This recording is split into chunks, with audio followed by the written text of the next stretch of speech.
আজি गोटे सुंदर कथा आपण मानक कहबी। ठाकुर अछंती ना नाहंती। गोटे स्थान रे सत्संग चलुଥାଏ। प्रवक्ता हठात उपस्थित लोक मानक पचारिले जे आपण मानक भितरु केही कौन दृढ़तार सहित कहि परिबो ठाकुर नाहंती बोली।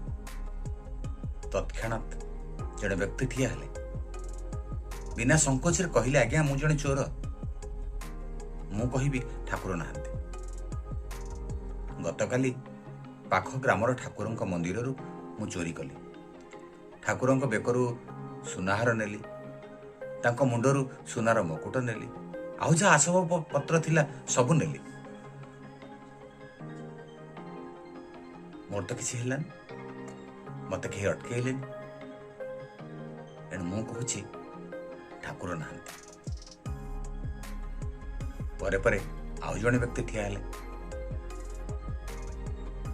एवं सी विनम्रतार सहित कहले आज्ञा मु गोटे मंदिरर पूजक थरे लोभरे बशवर्ती है ठाकुरंक पई आसीथिबा साड़ी को मो घर को नहीं जाउथली।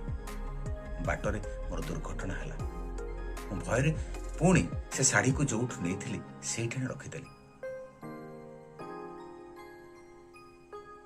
एबे प्रवक्ता कहले जे चोर जी तांको पई ठाकुर पत्थर से पत्थर सुना अलंकार काढ़ी नेले। जे पूजक ता पई पत्थर ठाकुर से वस्त्र खंड नेले भी दुर्घटनार शिकार हेले एवं पुणी भक्ति और सम्मान सहित भूल प्रायश्चित करने को शाढ़ीटी को आनी से स्थान रखिदेले।